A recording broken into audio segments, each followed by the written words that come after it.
We will dedicate the last 5 minutes left, or just a bit less, to see if Josephine Nkrumah, chairperson of the NCCE, can put her thoughts in summary on the questions of value. And thank you so very much, Josephine. You responded to our call at a very late hour. Thank you. Let's hear you. Well, good morning to our listeners, and thank you very much, Samson, for the opportunity. Like previous speakers, I'd say this has been one of the most interesting Newsfile that we've had, allowing people to share their views, especially in this year of 2022, and how we would like to see the year go forward. The thrust of my statement really is directed at the youth, and I'm looking at speaking about igniting values in our youth for a great and strong Ghana. Clara has spoken about values, Patrick has spoken about ethics, but I think previous speakers have also spoken about various topics, and all of it, I think at the basis of it is the issue of values. I choose to address the youth particularly because of our recent population and housing census that tells us that we have a real huge youth bulge. And so they, for us, should be the most important asset. And how do we transform this great asset to catapult national development? I'd like to open by talking or referring to a quote from Tom Daley. And he said that until we begin to discover the national values that for centuries have allowed us to rise above our natures and act as civilized men and women, our country will continue to suffer the steady deterioration in standards that disturbs us all.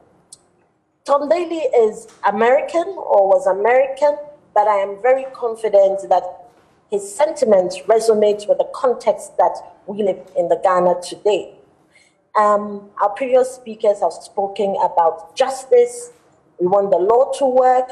We want to realize the potential of both men and women as equal in governing our nation. We want patriotic citizens who speak truth to power.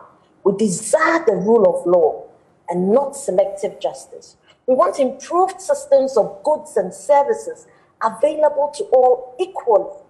And we also want quality education that fosters innovation and development premised on ethical values. And Clara just spoke about social protection. Values really propel nation building, and they engender the transformation for a prosperous nation. Our Constitution tells us that we want to secure for ourselves the blessings of liberty, equality of opportunity, and prosperity. And all that we've spoken about really rests on these three cardinal blessings that as a sovereign people, we chose as the blessings that we want to guide us in terms of our well-being and living in a country such as ours.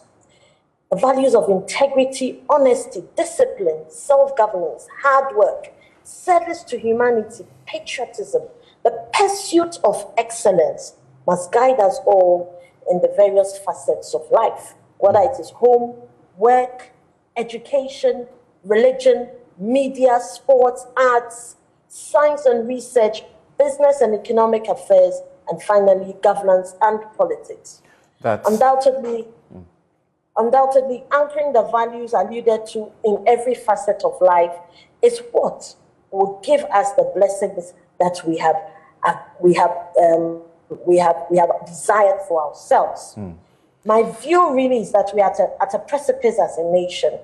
Either we hold on tightly to these values and propel national development through our burgeoning youth, or we tumble and fall into constitutional apathy, a loss of value system that defines us as a people. We have to reconscientize the Ghanaian.